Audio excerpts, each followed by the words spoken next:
O Núcleo Liderança Juventude, que veio com esse projeto de gravar sabatinas com deputados federais, vendo a defasagem que encontramos devido às palestras que realizamos em escolas municipais dos municípios do Vale do Paraíba. Realizando essas palestras, vimos que os jovens estão com defasagem no assunto político, eles estão sem saber em quem votar. E com isso, o grupo Liderança Juventude está realizando essa sabatina com deputados federais do nosso Vale. Olá, Julia Martim, candidata a deputado federal, obrigado por aceitar nosso convite, essa sabatina, essa entrevista. Então vamos dar início à nossa entrevista. Então, eu gostaria de começar com uma questão, né, sobre a sua trajetória, né, na política e também a sua trajetória pessoal até aqui. E se você puder, tiver experiências, poder contar pra gente um pouco de como é a sua experiência como gestora pública.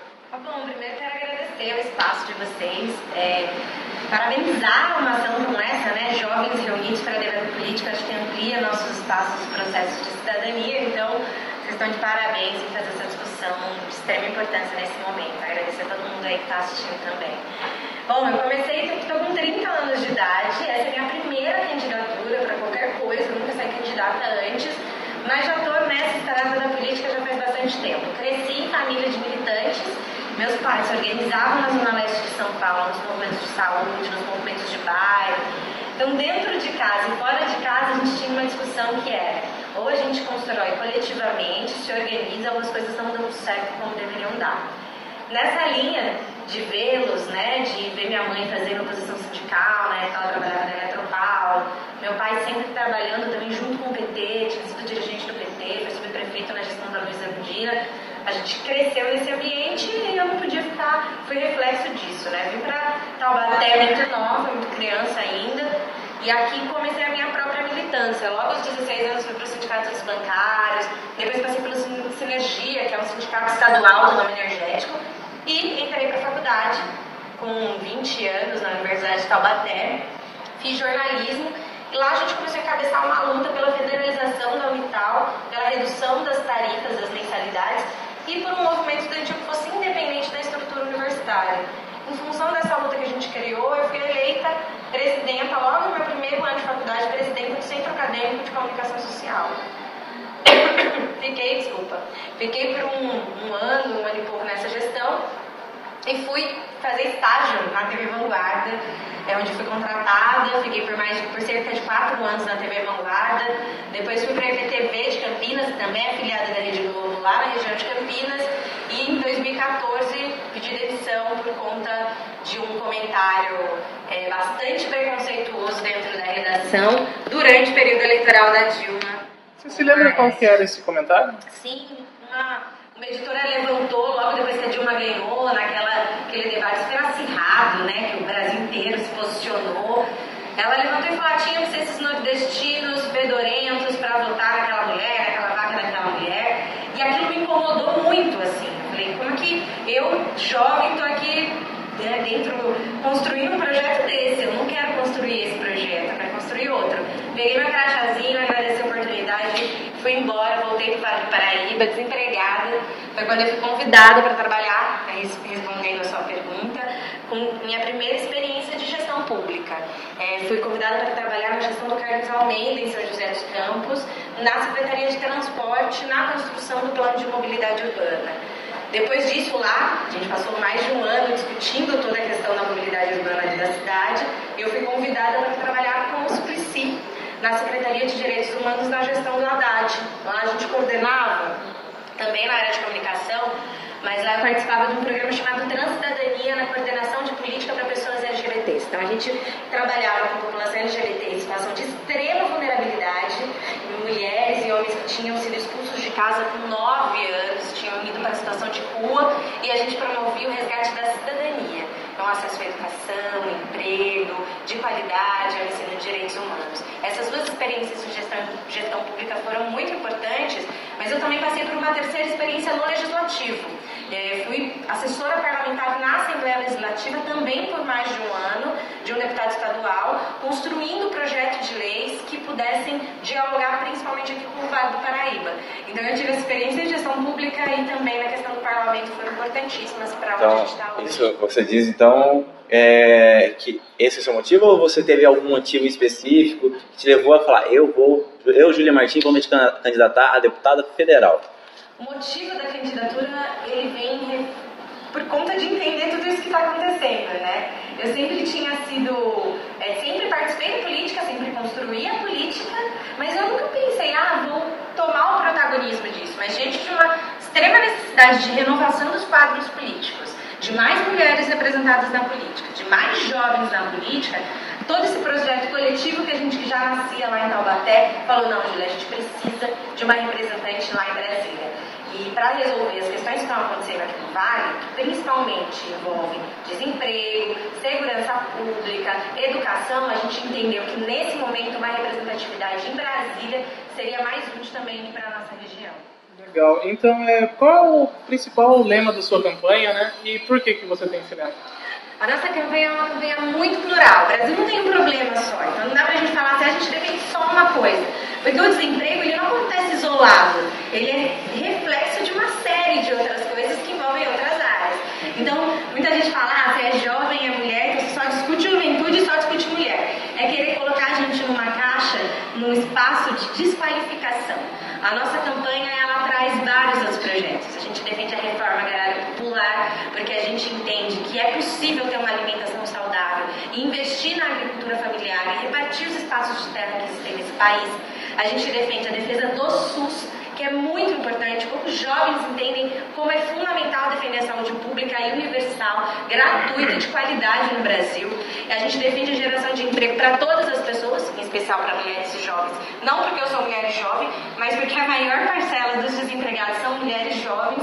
A gente precisa atingir esse problema e a gente defende de forma muito intensa a democratização dos meios de comunicação.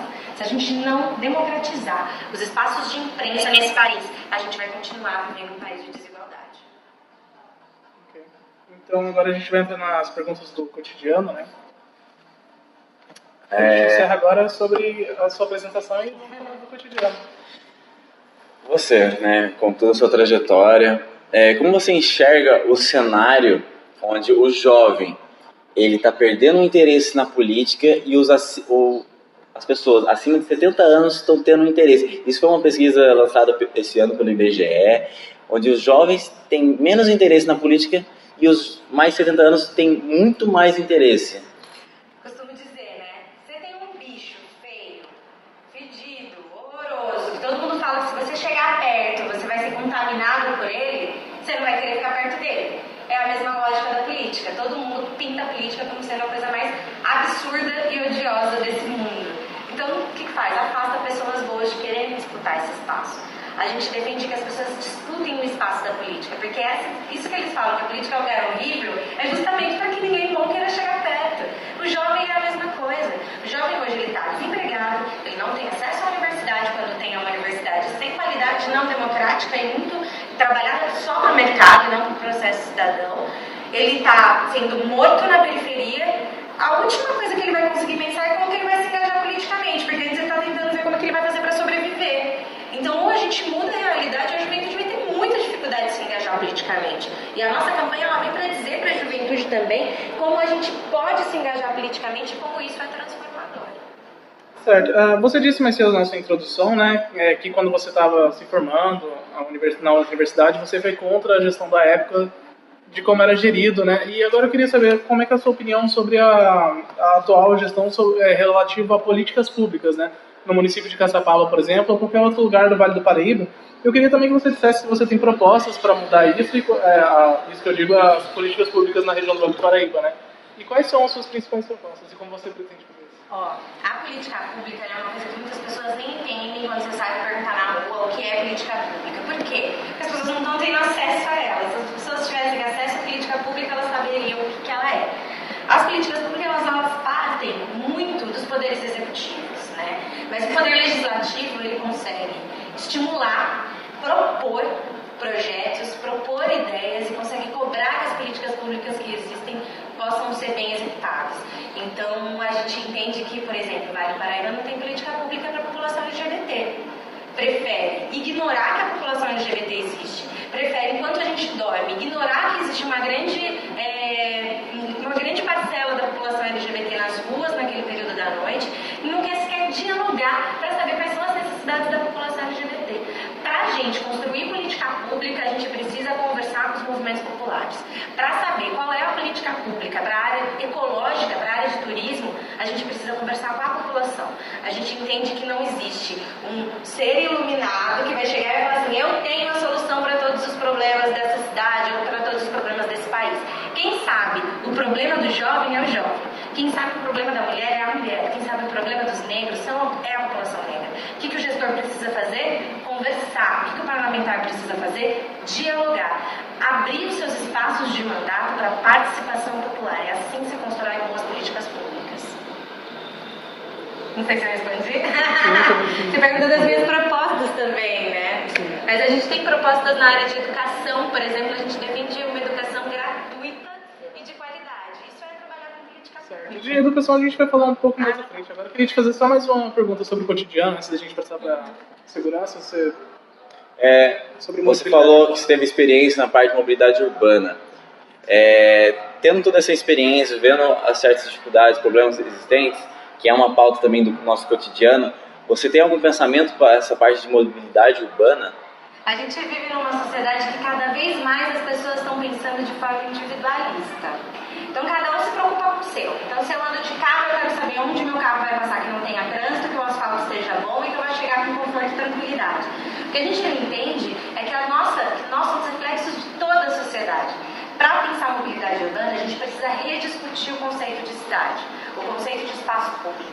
A gente defende uma democratização dos espaços públicos, cidades que privilegiem os transportes coletivos, que privilegiem transportes sustentáveis como bicicleta. Mas não é fazer um monte de ciclovia pensando só em lazer. É o povo aqui da nossa região, por exemplo, Caçapava, não é diferente de Taubaté, não é diferente de Pinda, de São José. As pessoas usam a bicicleta para trabalhar. Elas saem de bairros muito distantes para trabalhar. Para essas pessoas não tem ciclovia. Mas tem ciclovia em grandes avenidas de bairros bons e ricos para as pessoas só poderem praticar enquanto lazer e esporte. Então, quando a gente pensa em transporte, quando a gente pensa em mobilidade, a gente tem que repensar o conceito de cidade. Claro que isso esbarra no que é o gestor público municipal. Eu, enquanto parlamentar, não consigo chegar e discutir ali em Taubaté e falar para ele o que ele tem que fazer no plano de mobilidade urbana. Mas a gente consegue fomentar esse debate, a gente consegue incentivar a discussão, a gente consegue promover que a população participe dos debates durante os processos das audiências públicas. O parlamentar ele consegue pôr a pauta na mesa, consegue pôr o debate, consegue fazer com que a população faça parte desse debate. Concluindo com essa sua resposta, acho que a gente encerra a parte do cotidiano, né? Passando para a segurança, você disse também anteriormente que os jovens da periferia estão mais focados em sobreviver, né? Nós temos dados, estatísticas que apontam que a expectativa de vida nas periferias e em todos os lugares estão diminuindo, né? A gente está perdendo muitos jovens para as drogas atualmente. Eu queria saber o que você pensa sobre isso, quais são seus planos para a gente resgatar esses jovens que estão nas drogas, ou melhor ainda, para que eles nunca entrem nesse mundo das drogas.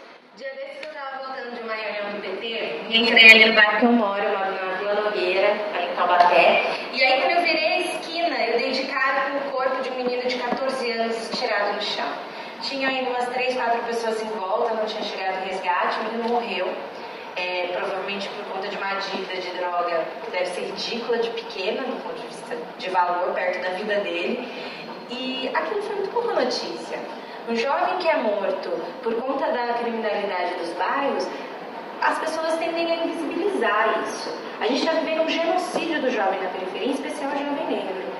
Como que a gente discute isso? Será que as pessoas não se importam com essas vidas?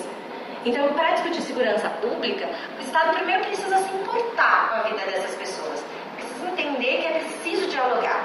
Então, se você constrói um bairro, uma cidade, que tem acesso à educação gratuita, que tem acesso à cultura, que tem acesso ao esporte, que o Estado chegue antes do tráfico de drogas na vida desse jovem, você transforma essa realidade. Só que é preciso querer. Achar que vai combater a segurança, que vai melhorar a segurança pública com uma polícia opressora, que só vai e mata mais o jovem ainda, ao invés de dialogar, não é irreal, é impossível. A gente já vem nesse processo e vê que não está indo para lugar nenhum. Então a gente defende a desmilitarização, por exemplo, a desmilitarização da polícia militar. A gente é a favor de uma polícia que não seja uma polícia opressora, mas que trabalhe com o povo, para prevenir a vida do povo. Às vezes a gente vai andar aí por aí pela cidade, quando a gente vai fazer um protesto, um ato, a gente vê a polícia dentro na porta do banco defendendo a estrutura do banco, a estrutura do posto de gasolina ou a loja de carro. A polícia não está lá defendendo a segurança do povo, mas quem paga os impostos, quem garante que a polícia esteja lá é a população. Então, se a gente não rediscutir o papel da polícia, se a gente não rediscutir o papel do Estado na educação, se a gente não discutir o movimento de cultura, a gente nunca vai conseguir chegar na ponta da segurança pública. Você falando dessas dificuldades, esses problemas que a sociedade, a juventude vem passando, não sei se você tem o conhecimento de um problema que o nosso Vale, especificamente, está sofrendo, que é epidemia de sífilis. Os jovens, infelizmente, está sofrendo com uma epidemia de sífilis e um crescimento, infelizmente, histórico de AIDS, que é uma coisa assim, historicamente já falada há muito tempo, mas mesmo assim ainda continua crescendo. E tem a epidemia de sífilis, que é algo que já vem sido combatendo há vários tempos, mas a gente está sofrendo novamente a epidemia de sífilis. O Brasil, principalmente nas gestões do Lula e da Dilma, avançou muito no tratamento gratuito para AIDS. Então, a nossa geração, que nasceu de 2000 para cá, não vê aquela cena igual Cazuza, não tem os nossos amigos morrendo de um mês para o outro porque pegou AIDS. Isso porque ampliou o acesso, mas não conseguimos barrar a transmissão da doença. Por quê? Porque a gente não consegue avançar e a gente tem dificuldade de avançar na educação de sexualidade, no debate sobre sexualidade nas escolas. Isso acontece porque o nosso parlamento é extremamente conservador. Quando a gente fala que precisa ser discutido sexualidade nas escolas, as pessoas falam: vocês querem ensinar minha filha a ser gay? Vocês querem ensinar minha filha a fazer sexo com 5 anos de idade? Gente, para. Vamos colocar o preconceito aqui do lado, vamos colocar toda essa homofobia aqui do lado e vamos pensar que os jovens estão morrendo de doenças sexualmente transmissíveis. Se a gente não falar sobre camisinha, se a gente não falar sobre prevenção, a gente está colocando panos quentes num problema que é real e é muito perigoso. Hoje, a população jovem, ela quando usa camisinha para não engravidar, esquece da quantidade de doenças que existem. Porque não existem campanhas por parte do governo e porque a gente tem uma base comum curricular aprovada por um governo golpista que proíbe o debate sobre sexualidade nas escolas. É uma escola que é feita para criar gente peão no mercado de trabalho e não Então, cidadãos. aproveitando que você começou a falar de escola, referente à sexualidade dentro delas, ainda assim escolas, como você analisa o ensino, a educação municipal? Tipo, por exemplo, a gente pode usar como exemplo cidades do Vale do Paraíba. Você tem projetos para melhorar isso? O que você faria? A gente teve uns parlamentares eleitos aqui da nossa região, que já estavam lá em Brasília nos últimos 2 anos, pelo menos, que votaram no tal do teto lá dos gastos, que a gente chama de PEC do fim do mundo, que congelou investimento em saúde, em educação, em várias outras áreas por 20 anos. Quando o cidadão sai aqui do Vale do Paraíba e proíbe que a nossa região receba investimento de educação, isso é um crime com a educação do bairro, com a educação das cidades, com a educação de base. Isso que acontece lá reflete na vida da população pobre. Não tem mais investimento para creche, não consegue ter investimento para projetos culturais das escolas, as prefeituras ficam isoladas, não conseguem mais repasse dos governos estadual e federal. A nossa principal proposta é revogar, através do plebiscito revogatório, todas essas medidas feitas nos últimos 2 anos, com consulta popular, para mostrar como que a reforma trabalhista e como que essa PEC são prejudiciais para a população. Para a gente conseguir discutir educação na nossa cidade, educação gratuita, educação de qualidade em todo o Vale do Paraíba, primeiro a gente precisa descongelar esses investimentos, porque não se faz educação se você não investir. Educação não é gasto, gente. A educação, ela reflete em tudo na nossa vida, em todas as áreas. Se você não investe em educação básica, você não tem cientistas, você não tem pesquisadores, você não tem médicos, você não tem advogados, você não tem cidadãs e cidadãos no Brasil. É preciso descongelar esses gastos. O investimento, você vê, se puder falar isso, unir esporte e educação. Você acha que isso é importante? Você tem algum projeto para isso? Entre unir o esporte e a educação?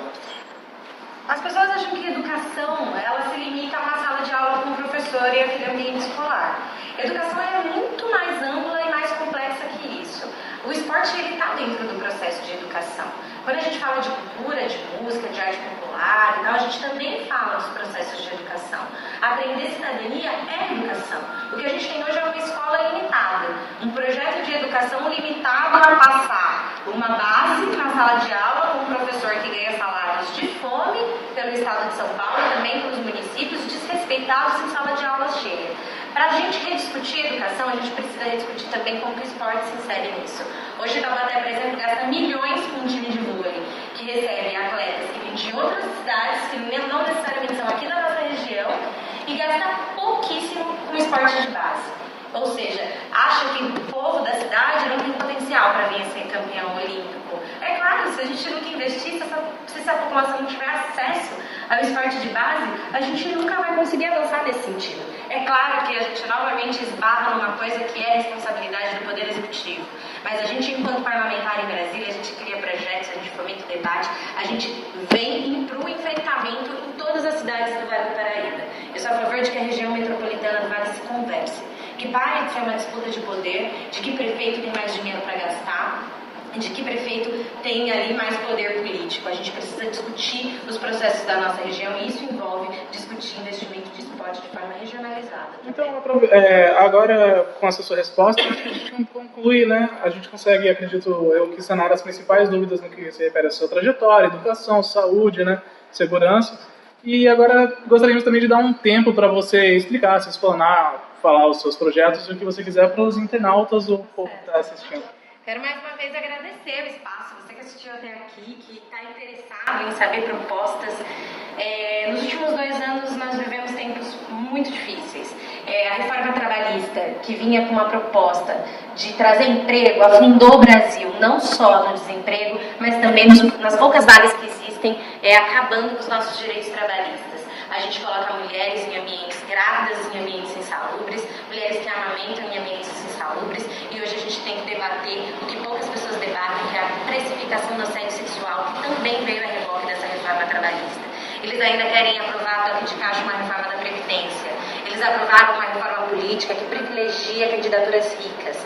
Então, a gente, para conseguir reverter tudo isso, a gente precisa de parlamentares que tenham um compromisso com o povo lá em Brasília. Os parlamentares aqui da nossa região entregaram nossos direitos de bandeja, participaram deste golpe e afundaram o Brasil na crise que a gente está vivendo. Se você entende que é preciso mudar, é nessa proposta que a gente vem discutir com você. A nossa candidatura, ela vem trazer o rompimento dos velhos vícios da política. A gente quer discutir uma forma de fazer política com participação popular. Nosso projeto, o nosso pedido de apoio a você é muito mais do que um pedido de voto. A gente te faz um convite a participar da transformação social do nosso país. Meu nome é Júlia Martim.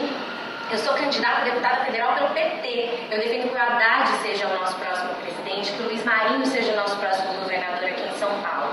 Eu defendo tudo isso porque eu acredito que nós conseguimos sim, se a gente fizer bem feito, se a gente fizer com o povo, voltar a ser feliz. Mas para isso a gente precisa do apoio de todo mundo. Ninguém transforma nenhum ambiente sozinho ou sozinha. A gente precisa se unir em torno de um projeto de esperança, de um projeto de reconstrução de política para o Brasil. E é esse projeto que a gente vem trazer para vocês. É por isso que eu peço o apoio de todo mundo. Obrigada pelo espaço mais uma vez. Nós que agradecemos a sua disponibilidade de tempo, né? Obrigada. Muito obrigado. Obrigado por ter aceitado. E Lula livre.